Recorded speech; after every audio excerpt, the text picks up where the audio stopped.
Hello friends, എല്ലാവർക്കും cook with ടിപ്സിലേക്ക് സ്വാഗതം കേട്ടോ. ഇന്നേ കുറച്ച് മാങ്ങ കിട്ടി, നല്ല പഴുത്ത മാങ്ങ, മൂവാണ്ട മാങ്ങ എൻ്റെ ഫേവറേറ്റ് ആണ് കേട്ടോ.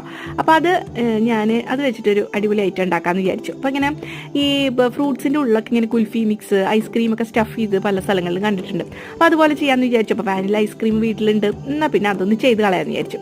അപ്പോൾ ആദ്യം നമ്മൾ മാങ്ങ നല്ലോണം കഴുകിയെടുത്ത് അതിൻ്റെ മുകളിലത്തെ ഭാഗം ഇങ്ങനെ ചെറുതായിട്ടൊന്ന് മാറ്റുക, ഫുള്ളായിട്ട് അടർത്തി മാറ്റണ്ട കേട്ടോ.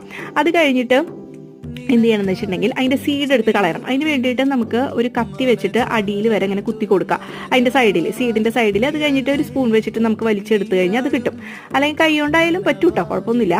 അത് കഴിഞ്ഞിട്ട് അതിൻ്റെ ഉള്ളിൽ നമുക്ക് വാനില ഐസ്ക്രീമോ അല്ലെങ്കിൽ മാംഗോ ഐസ്ക്രീമോ അല്ലെങ്കിൽ പിസ്ത ആയാലും കുഴപ്പമില്ല. അപ്പോൾ ഉള്ളിലൊരു പച്ച നിറത്തിൽ കാണാം, നല്ല രസമല്ലേ. അപ്പോൾ അതുപോലെ ഫില്ല് ചെയ്തിട്ട് 6-7 മണിക്കൂർ നേരം നമ്മൾ ഇതൊന്ന് ഫ്രീസ് ചെയ്തെടുത്ത് ഇതുപോലെ കട്ട് ചെയ്ത് കഴിച്ചാണ്ടല്ലോ, അടിപൊളിയാണ് കേട്ടോ. പിന്നെ കുറച്ചുകൂടി കൂടുതൽ ടേസ്റ്റ് എന്ന് പറയുന്നത് ഈ കുൽഫി മിക്സ് ഒക്കെ ഫ്രീസ് ചെയ്തെടുക്കുക.